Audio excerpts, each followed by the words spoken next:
मूढ़ता मत करो, लक्ष्मी के पीछे मत भगो, प्रभु के भजन में लग जाओ। लक्ष्मी मां है, वो तुम्हारी सेवा करने लगेंगे।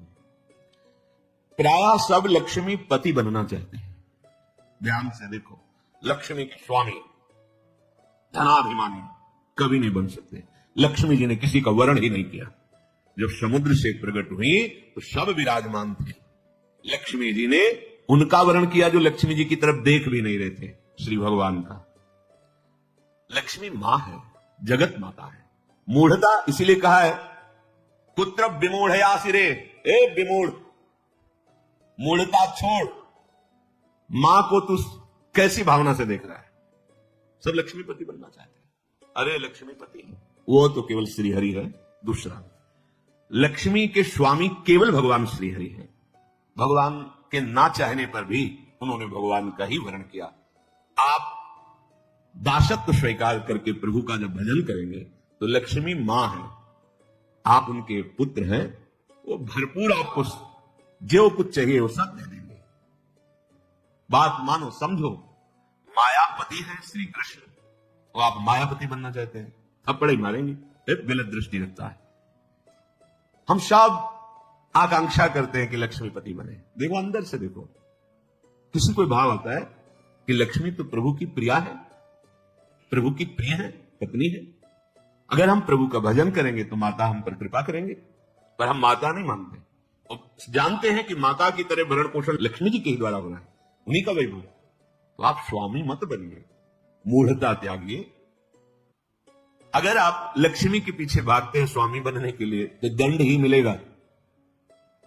वैसे माता जी की पर्सनल सवारी जो है लक्ष्मी जी की, वो जानते हो क्या है? उल्लू। मतलब जो सार था वो मिला नहीं, असार में भटकते रहे। जब तुम ऐसा कुछ करोगे, अगर वो अकेले आए भी ना तो उल्लू बना देंगे। उल्लू बनाना जानते हो? उल्लू का दिन में प्रकाश में नेत्र काम नहीं करता है, अंधेरे में काम करता है। अर्थात जो लक्ष्मी को केवल स्वीकार करता है, आराधना की है, तो लक्ष्मी जी उसके दिमाग, क्योंकि आएंगे तो ना उसमें सवाल होते, अब उसके दिमाग में ज्ञान के प्रकाश के लिए नेत्र नहीं रह जाएंगे। अज्ञान अंधकार में उसका काम करेगी बुद्धि। क्या ये भोग लूं, ये ऐसा करूं, अभिमान बढ़ाने वाला, वासना बढ़ाने वाला, दुर्गति में पहुंचाने वाला कार्य प्रारंभ हो जाएगा। विविध प्रकार के दोष प्रकट हो जाएंगे। नारायण को बुलाओ, प्रभु माता जी सहित पद। जानते हो क्या, अलग अलग सवारी में नहीं आती, एक सवारी में आती। कौन? गरुण जी में। गरुण जी में भगवान नारायण और लक्ष्मी। गरुण जी जिनके पंखों से वेद स्तुति हो रही, अर्थात दिव्य ज्ञान विज्ञान संपन्न और शास्त्र ऐश्वर्य भोग आपके पीछे डोलेंगे। ऐसा नहीं कि भक्त केवल भिखारी ही होता है। देखो अम्बरीश जी महाराज बड़े बड़े ऐसे महाभागवत के दिव्य वैभव संपन्न और भगवान की अपार भक्ति में डूबे हुए। श्रीपाद करो विमूढ़ता, अर्थात मूढ़ता का त्याग करो और सर्वाधीश्वर युगल सरकार के चरणों का चिंतन करो। बेलवन में लक्ष्मी जी आज भी विराजमान होकर तब परायण है कि कभी किशोरी जी का आदेश आ जाए सेवा के लिए तो हम कृतार्थ हो जाए। वृंदावन में नहीं, पार यमुना के पल्ली पार विराजमान है, और इसलिए विराजमान है कि कभी लाडली जो इशारा कर दे किसी के पर, वो मुझे सेवा मिलेगी। विहाय वृंदावन बिंदिराज भी सुदुर्लभम पुत्र विमूढ़ आश्रय। आशा छोड़ो तुम और ने किसी से, हमारे लाडली लाल के चरणों का आश्रय लो। तो कह रहे हैं परम सुदुर्लभा शास्त्र मिलंति भक्तया, परम दुर्लभ प्रेम भक्ति भी मिलेगी और ऐश्वर्य भी मिलेगी। ये जब आप प्रिया प्रीतम के चरणों का आश्रय ले, वृंदावनाधीश्वर श्यामा श्याम का भजन कर रहे हैं, तो क्या नहीं मिल जाएगा आपको? बड़े सद्गुण है, पर भगवत चरणारविंद की शरणागति नहीं, भजन नहीं, क्या होगा इससे? ये तो बाहरी सद्गुण है, इससे क्या होगा? अगर प्रभु के चरणों का आश्रय नहीं तो ये बाहरी सद्गुण भगवत प्राप्ति थोड़ी करा सकते हैं। और मनुष्य जीवन का चरम और परम लाभ भगवत प्राप्ति है। रूप विभवई, बड़े रूपवान हो, देह भाव से अपने रूप को देखकर गर्व करते हो कि मैं बड़ा सुंदर हूं। कितने दिन टिकेगी सुंदरता? दुर्गति ही करवाएगी, क्योंकि देह भाव से सुंदरता का आरोप मैं में कर लेने से भोगों की प्रियता बढ़ती है। भोगों की प्रियता दुर्गति का कारण है, बुद्धि का भ्रष्ट हो जाना है, सत्य वस्तु से पतित हो जाना है। किम रूपई, बड़े रूपवान हो उससे क्या होगा? बार बार दर्पण में अपने रूप को देखकर गर्व करोगे और विषय प्रियता बढ़ेगी। श्रीपाद कह रहे हैं किम दानम, आप बड़े धनी हो, आपको गर्व है कि मैं गरीबों को देता हूं या किसी को भी देता हूं, इसे क्या होगा? तुम्हारा अभिमान पुष्ट होगा, तुम्हें जो पुण्य का है वो और लाभ मिलेगा, 1 की जगह 1 लाख दे देगा। इतने में तुम अभिमान से युक्त हो, और बढ़ जाएगा तो और अभिमान बढ़ेगा, तो होगा क्या? दुर्गति। क्या होगा? सोचो, जिनका कोई अपराध नहीं था, बराबर गौदान करना, स्वर्ण से खून मढ़वाकर, सींग मढ़वाकर दक्षिणा देना, घर दान करना, दान में ही लगे रहते थे महाराज नृग। चूक हो गई, जो ब्राह्मण दान नहीं लेता था उसकी गाय आ गई गौशाला में, उनको क्या पता, उन्होंने किसी ब्राह्मण को दान कर दिया। जिसने दान लिया वो लेके जा रहा था, जिसकी गाय थी वो कभी दान लेता नहीं था, उसने कहा ये तो गाय मेरी है, बोले नहीं ये तो मेरी है क्योंकि अभी महाराज नृग ने दिया है, चलो महाराज के साथ। वहां गए, उसने कहा महाराज आपने गाय हमें दी? हाँ दी। उसने कहा महाराज फिर ये गाय मेरी है, ये आपकी नहीं है, आप हमारी गाय वापस करें। तो उनका तुम्हें 1 करोड़ गाय देंगे। जो गाय का असली मालिक था उसे कहा इसको छोड़ दो तुम, क्योंकि हमने दान दे दिया। उसने कहा मैंने कभी दान ही नहीं लिया तो क्यों स्वीकार करूं, मुझे अपनी गाय चाहिए। जिसने दान लिया था उसने कहा बस मुझे तो यही गाय है, अगर ये नहीं दोगे तो। इतनी बात का ये दंड मिला कि द्वारिका की कुएं में वो गिरगिट बनकर पड़े थे, पर कृपा ये हुई कि अपराध था नहीं पूर्ण रूप से। वो राजा है, वो क्या गौ सेवक थोड़ी हो कि गौशाला में पहचानते हो कौन मेरी गाय कौन तेरी गाय। आ गई, दान कर दिया, तो फिर भगवान अपनी तरफ से हेतु की कृपा करके उनका कल्याण किया, पर बने गिरगिटी। विचार करके देखो, इतना बड़ा दान अगर भगवान हेतु की कृपा न करते तो क्या बने हुए पड़े थे। तो किम दानम, अहंकार करके कि मैंने इतना रुपया दान किया, इतनी वस्तु दी, वो आपको मुक्त नहीं कर सकता। और वही वस्तु, हे प्रभु आपके द्वारा दी हुई वस्तु दैन्य भाव से आपको समर्पित करते हैं, हो गया, ये भगवत प्राप्ति का कारण बन जाएगा। किसी को भी जब कोई कभी सेवा करे, दान भावना ना रखे, मेरी वस्तु नहीं है भी नहीं, वास्तविक मेरे प्रभु ने दी है, प्रभु की दी हुई वस्तु से प्रभु स्वरूप सामने आए हुए को जो हम सेवा कर रहे हैं, रिझा रहे हैं, उसका फल हो, मेरे गोविंद मेरे पर प्रसन्न हो। त्वदीयं वस्तु गोविंदम तुभ्यमेव समर्पये, हे प्रभु आपकी दी हुई वस्तु आपको। ये दान नहीं, ये भगवत प्राप्ति का हेतु है, ये सेवा है।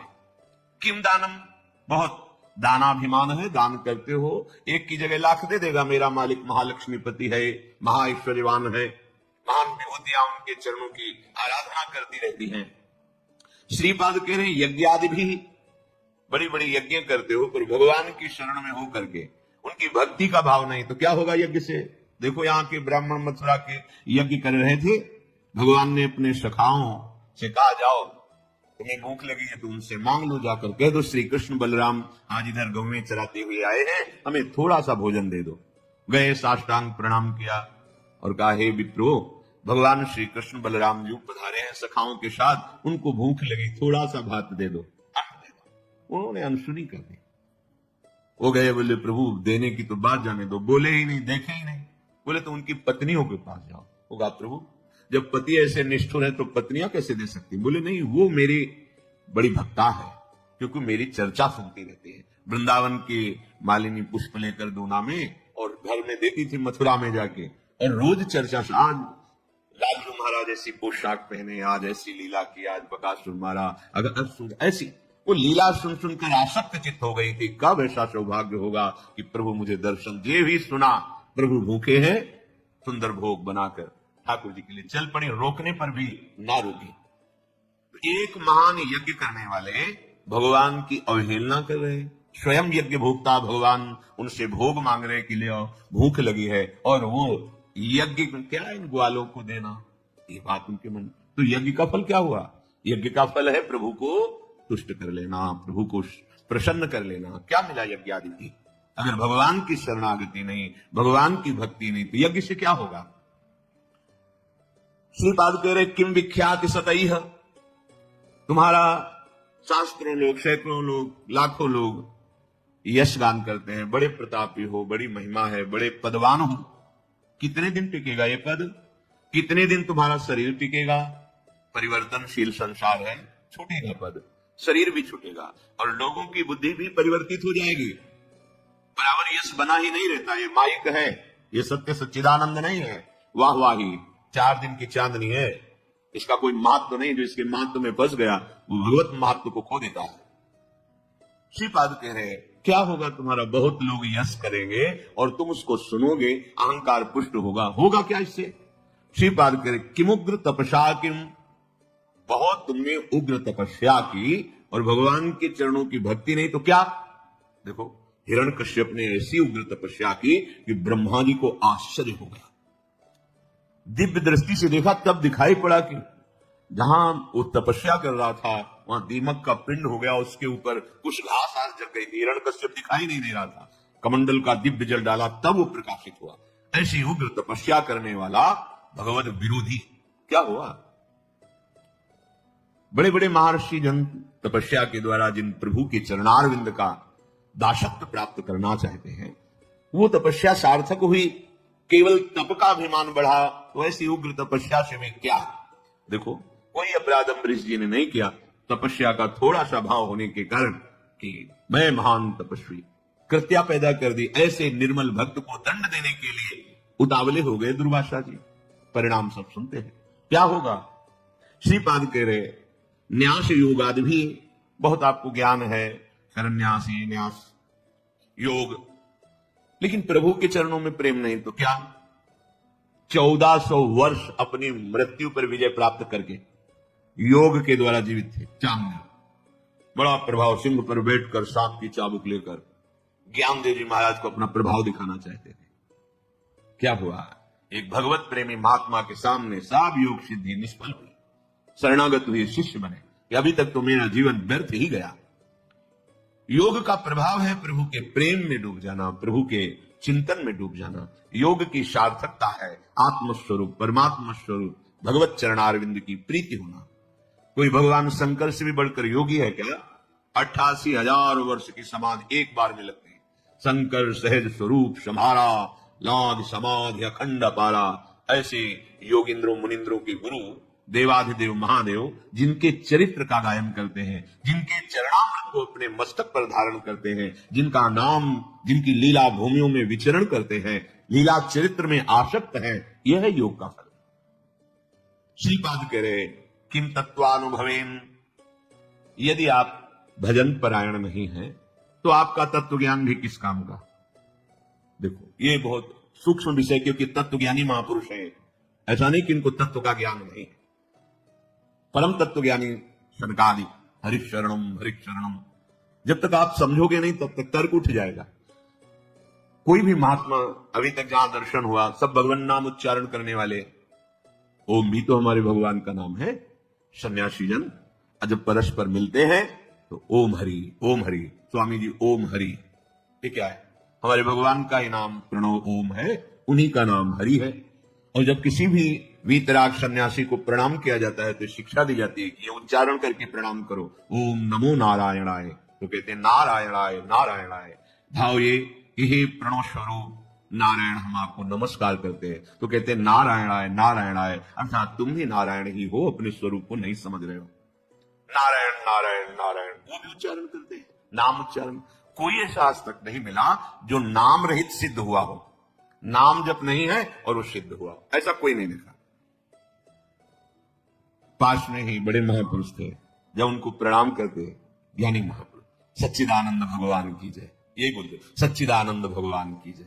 बड़े सरल पूज्य स्वामी श्री सत्संगानंद जी महाराज जब उनको राम राम बच्चा, राम राम राम, एकदम बाल मूर्ति महान सिद्ध ज्ञान से और बोलते राम राम बच्चा, राम राम। बड़े बड़े महापुरुषों को देखा। ये बुद्धि की छोटी धरा में तर्क वितर्क निंदा स्तुति कोई माननीय विषय थोड़ी है जो त्रिगुणात्मिका माया के द्वारा मोहित हुए जन है। इनकी कोई बात सुनने लायक थोड़ी है। बात सुनने लायक, समझने लायक जो मायातीत अवस्था को प्राप्त महापुरुष है उनकी है।